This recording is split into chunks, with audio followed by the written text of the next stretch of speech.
nous suivre sur Tamba TV. Place à votre émission, à vos antennes, qui a l'insigne honneur de recevoir sur ce plateau d'aujourd'hui Habib Gaye, un Tambacoundois établi à Paris, précisément en France, depuis bientôt 6 ans. Notre invité est également le fondateur de la page Xew Xew International. Monsieur Habib, ñu ngi lay gërëm di la sant ci sa teewaay balaa ñuy jublu ci waxtaan bi ñu bàyyi la nga nuyoog suñu téléspectateur ak suñu téléspectatrices yi. waaw merci beaucoup Ousseynou Diallo donc maa ngi nuyu ñëpp di la remercier aussi si audience bi parce que je pense que c'est aussi important pour diaspora bi joxe aussi seen kàddu si muy gestion Covid bi ak actualité dëkk bi ak aussi naka la diaspora bi toogee aussi au niveau de la France donc maa ngi leen remercier si audience bi et j'espère que waxtaan bi dina am solo. Habib kañ nga jógee France ñëw Tambacounda. bon maa ngi ñëw man juste avant julli bi donc maa ngi fi ñëw le 16 juillet donc pratiquement c'était un peu compliqué parce que voilà puisque Sénégal le 15 tijji frontières yi et il y avait aussi l'histoire de l'Union européenne ñoo xam ne dañoo booloon Sénégal parmi les pays qui ne sont pas en tout cas pays yu bokkul si liste bi pour dugg Europe donc il y a eu un peu benn genre de tiraillement entre l'Union européenne et le Sénégal et du coup le 16 même quand je devais quitter État Sénégal aussi dafa appliquer la réciprocité ce qui fait que on a eu déjà 2h30 de retard au départ parce que Air France ils ont pas voulu embarquer les autres nationalités et tout simplement l'État du Sénégal aussi avait appliqué la réciprocité pour aussi empêcher les Européens de fouler le sol sénégalais donc on a eu un peu ce problème au départ. ba ngay ñëw 40 000 yi ñu doon wax yi ndax fay nga ko. en fait moi j'étais assez surpris parce que bu ñu yegsee Blaise Diagne test bu ñu doon dégg ni que dañ ko war a def on l'a pas fait finalement ils nous ont juste fait remplir une fiche de localisation pour nous retrouver au cas de problème s'il y a eu par exemple un cas de Covid durant le vol.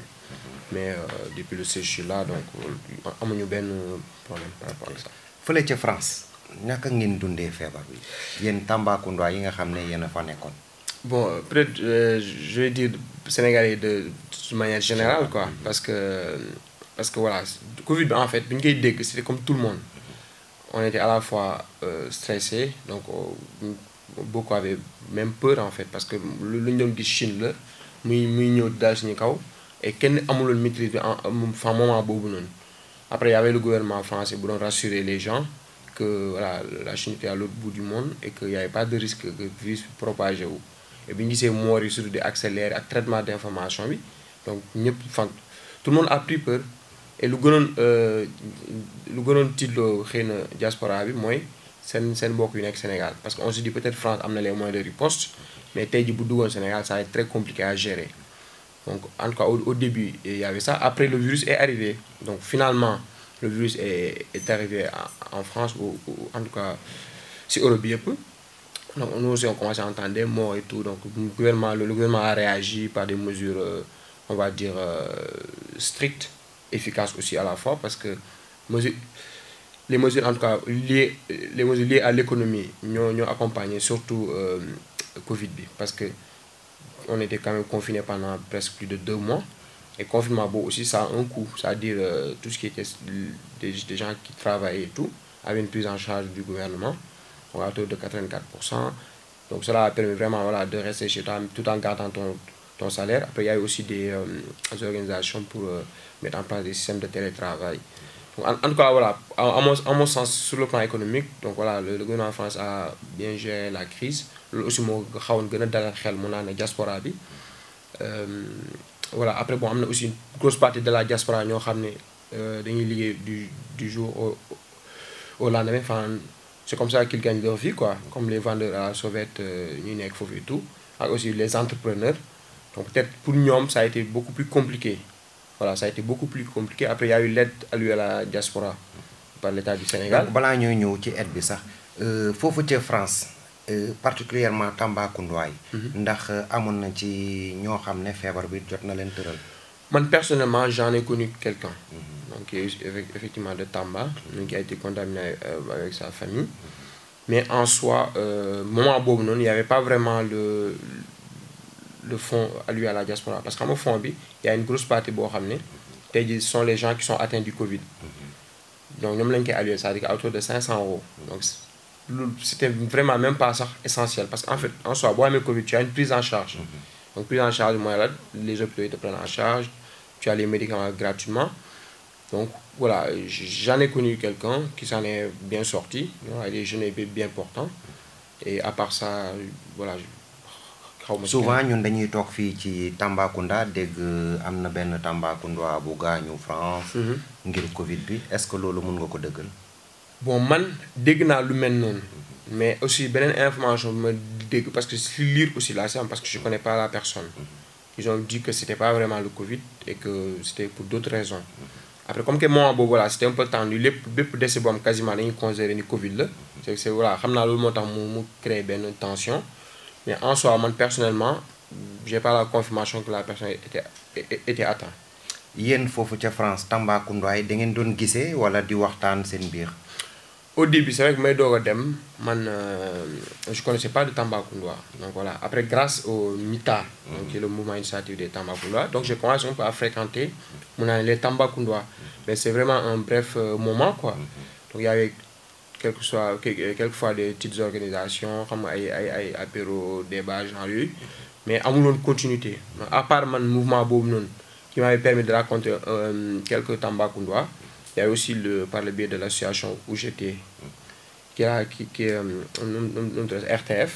Faut aussi voilà je rencontrais pas mal de Tambacounda mais en soi il y a pas vraiment une organisation stricte quoi boo xam ne mun naa ne day boole Tambacounda yëpp. amul. Il y a pas gisuma à part peut-être man MITA qui m'a permis de connaître un peu les Tambacounda sinon il y a aussi les foyers qui sont très bien organisés mais ñoom ils s'organisent beaucoup plus par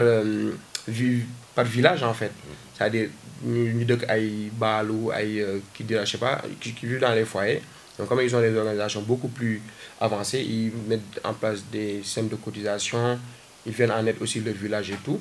mais voilà c'est pas vraiment des associations qui sont ouvertes en fait voilà donc loolu laa si. kon seen gisee foofu yéen Tambacounda yi nekk na lu jafe. nekk na lu jafe loolu man je le confirme nekk na lu jafe et puis voilà après c'est assez dommage quoi parce que comparé peut-être à beaucoup d'autres pays ou d'autres régions je vois que voilà ñoom ils sont peut-être beaucoup plus organisés xam nga ci côté boobu noonu ils organisent vraiment des trucs mais côté Tamba man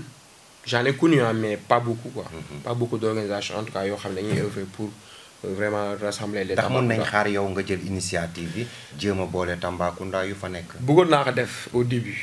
je vais essayer tu vois avec l'association avec qui je travaille mooy association bu tudd RTF on avait commencé à initier des. RTF mooy la RTF mooy Regarde Tambacounda en France. boo xam ne da doon œuvrer en fait ñëw di dimbali les écoles au niveau de Tambacounda donc ñun dañoo organiser foofu noonu ay journée culturelle. donc dañoo rassembler les Tambacounda de gauche à droite donc voilà on organisait des mais après man gisuma si sama bopp quoi c'est-à-dire c'est plus une perte de temps que leneen quoi parce que aussi xam nga booy jug pour boole ay nit pour le bien de Tamba il faut aussi que nit yi fekk si la mais après voilà boo si gisu sa bopp je pense pas que am na njëriñ nga continuer ko après est-ce que mën naa jël initiative boobu noonu peut-être mais pour l'instant je dirais non quoi. foofu seen activité génn yomb na wala yombul parce que ñun dañuy toog fii Tambacounda